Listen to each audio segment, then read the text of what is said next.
Welcome to Threaded Mysteries, where we sew, talk, and investigate. Good morning, good afternoon, good evening. I'm your host, Yolandi, and today, while I work on this project, we're diving into one of the most unsettling family murder cases in modern true crime history, the Chris Watts case from Colorado. Silent halls remember laughter, faded frames of perfect days. Shadows gather at the doorway where light once found its ways. He held her hand beside the window. They whispered vows at dawn. Two children danced on sunlit carpets, a life they built upon and on. Their smiles were painted on each morning. No fear could dare intrude, until temptation found his weakness and darkness broke the truth.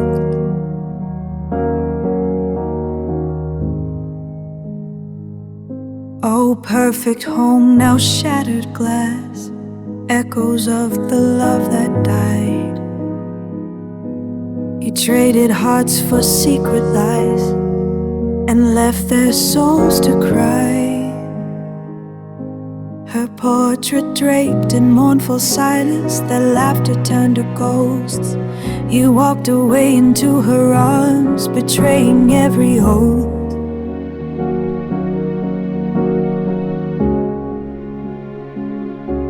The night he came with hollow promise, he sealed their fate in pain. No father's love could break the chains, no mother's tears remain.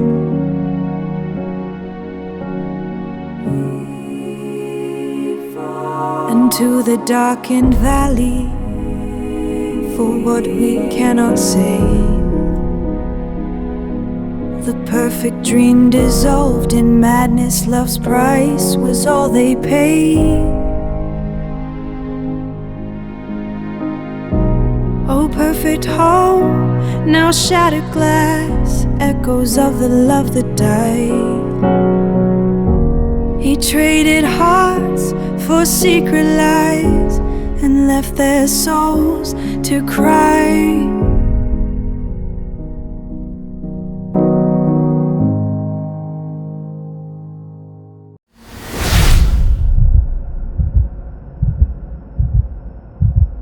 In August 2018, the disappearance of a pregnant Colorado mother and her two young daughters captured international attention. What began as a missing persons report quickly evolved into a homicide investigation, one marked by contradictions, digital evidence, and a confession that stunned the public. This documentary presents a clear, forensic chronology of the Watts family case. A case now used in law enforcement training for its textbook display of behavioral inconsistencies, interview techniques, and investigative breakthroughs. Christopher Lee Watts and Shanann Catherine Rzucek met in 2010. Shanann, originally from North Carolina, worked in various positions, including a role at a children's hospital and later a health supplement company. Chris was a mechanic for Ford and later secured a well-paying job with Anadarko Petroleum. The couple married in November 2012 and moved to Frederick, Colorado. They purchased a large 5-bedroom home on Saratoga Trail, a mortgage that soon became a financial burden. Their first daughter, Bella, was born in December 2013. Celeste followed in July 2015. Despite a seemingly normal family life on social media, the Watts family was under financial stress, eventually filing for bankruptcy in 2015. By early 2018, Shanann was pregnant with their third child, a boy they planned to name Nico. Investigative documents show that the Watts marriage had been deteriorating for months. According to text messages later retrieved from Shanann's phone, she reported emotional distance, lack of communication, and a noticeable shift in Chris's behavior. During the summer of 2018, Shanann spent several weeks in North Carolina visiting family. During this time, Chris became increasingly detached. Phone and financial records show he began exercising more, changing his eating habits, and spending money unusually. Unbeknownst to Shanann, Chris had begun a relationship with a coworker, Nico. The relationship started in June 2018 and quickly intensified. Kessinger later provided investigators with detailed timelines of their interactions, text exchanges, and search histories. On August 10th to 12th, 2018, Shanann traveled to Arizona for a business trip.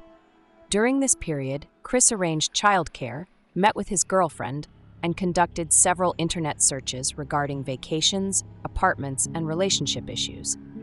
Shanann confided to friends that she intended to confront him when she returned. Phone records show she sent messages expressing fear that he no longer wanted the marriage. Chris later stated that during the days leading up to the crime, he believed divorce was imminent. However, investigators found no documented attempt by him to file divorce paperwork, secure alternate housing, or seek legal consultation. Shanann arrived home from her flight at 1:48 a.m., driven from the airport by her friend Nicole Atkinson. According to Chris's eventual confession, an argument occurred in the early hours of the morning. He claimed the confrontation centered on marital issues, finances, and the pregnancy. Digital forensics reveal the following key timeline. 1:48 a.m., Shanann enters the home, doorbell camera confirms entry. 2:04 a.m., no further verified external activity. 5:27 a.m., Chris is seen on his neighbor's surveillance camera backing his truck into the garage. 5:27 to 5:47 a.m., Chris loads items into his truck. 5:48 a.m., Chris leaves for his job site at Servi Ranch, an oil field owned by Anadarko. Shanann, Bella, and Celeste are not seen alive after 2 a.m. At approximately 8:30 a.m., Nicole Atkinson became concerned when Shanann missed an OB/GYN appointment. She attempted multiple calls and texts, none were answered. At 12:10 p.m., Nicole contacted police. Body cam footage from Officer Scott Coonrod shows the interior of the Watts home. Shanann's purse found in the kitchen, her phone located in the loft area, children's medications still present, no signs of forced entry or struggle. These details suggested Shanann had not left voluntarily. Chris arrived shortly afterward. Officers noted nervous body language, unusual pacing, and vague explanations. His statements were inconsistent with timelines later confirmed through digital evidence. The following day, Chris conducted multiple media interviews asking for his family's return. Investigators noted several concerning behavioral cues: lack of emotion, repetitive phrases, rehearsed statements, avoidance of specifics. At this point, detectives suspected foul play but lacked a confession or physical evidence. The turning point came through specialized interrogation techniques and digital forensic analysis. On August 15th, Chris voluntarily agreed to a polygraph test, administered by Agent Tammy Lee. Prior to testing, she explained the process, baseline questions, and physiological markers. Chris failed the polygraph conclusively. What followed was a strategic interrogation. Investigators presented inconsistencies in his story. They confronted him with evidence. They appealed to his emotions and parental identity. They offered opportunities for partial truths to open further discussion. Eventually, Chris requested to speak with his father.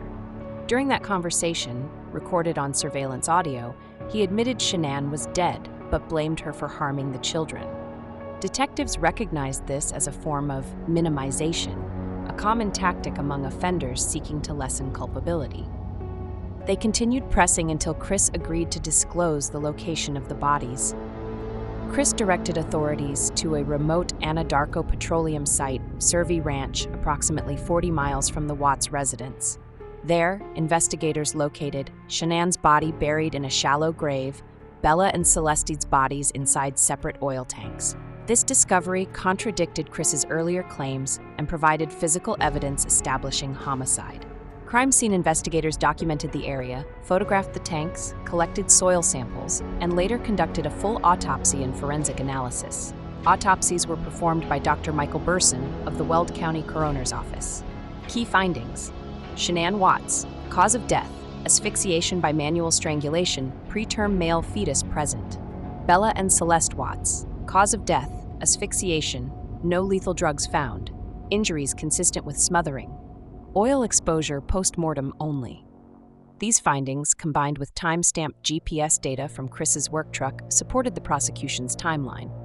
Digital forensics played a major role in reconstructing the motive and sequence of events. Evidence included Chris's secret phone records with Nicole Kessinger, search history showing vacation prices, relationship quotes, and wedding dress images, deleted messages recovered from Shanann's phone, fitness tracker data, surveillance footage discrepancies, vehicle GPS logs. Investigators concluded the primary motive was Chris's desire to start a new life with Kessinger without the responsibility of his current family. Kessinger fully cooperated and provided extensive interviews, text logs, and timelines, assisting investigators in creating a clear picture of Chris's double life. On November 6, 2018, Chris Watts pleaded guilty to 5 counts of first-degree murder, 1 count of unlawful termination of a pregnancy, 3 counts of tampering with a deceased human body. The plea agreement removed the possibility of the death penalty at the request of Shanann's family.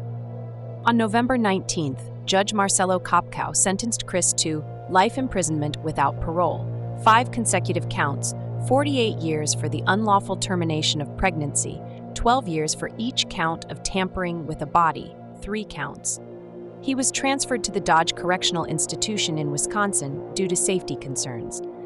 In February 2019, Chris participated in a post-conviction interview with investigators. He offered additional details. He admitted the affair motivated the murders. He confirmed the killings occurred at the family home. He confirmed the children were alive when transported. He denied premeditating the act, though investigators dispute this based on earlier behaviors. This final interview aligned with forensic evidence and digital timelines, closing the gaps left during the initial investigation. The Watts case remains one of the most documented and analyzed family homicide cases in modern history. It provides law enforcement with key lessons regarding behavioral observation, rapid digital forensic response, and the importance of early intervention in missing person cases. Beyond the headlines, the case stands as a comprehensive example of how financial strain, infidelity, and psychological deterioration can escalate into extreme violence, and how thorough investigative work can bring clarity to even the most deceptive of crimes. And left their souls to cry. Her portrait draped in mournful silence, their laughter turned to ghosts. You walked away into her arms, betraying every oath.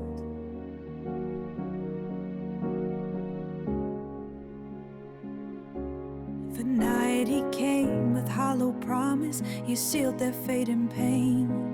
No father's love could break the chains, no mother's tears remain.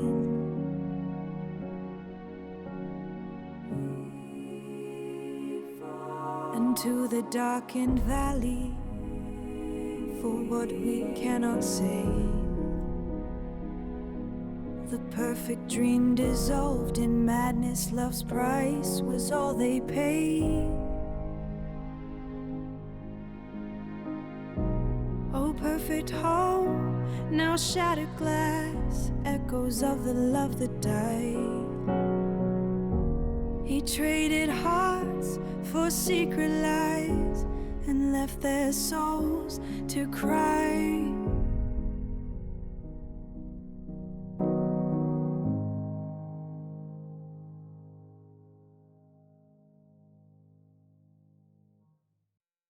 Silent halls remember laughter, faded frames of perfect days.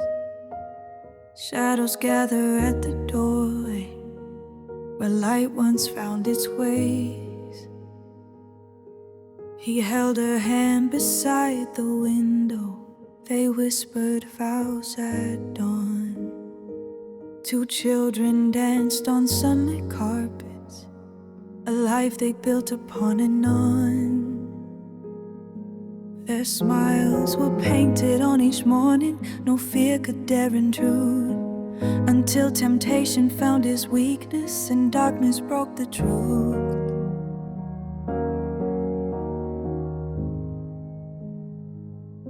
Oh, perfect home, now shattered glass, echoes of the love that died. He traded hearts for secret lies and left their souls to cry. Her portrait draped in mournful silence, their laughter turned to ghosts. You walked away into her arms, betraying every oath.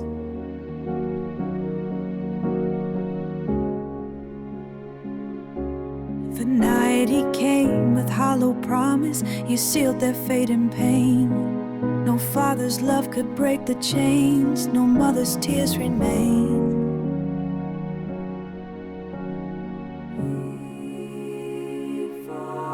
To the darkened valley, for what we cannot say. The perfect dream dissolved in madness, love's price was all they paid.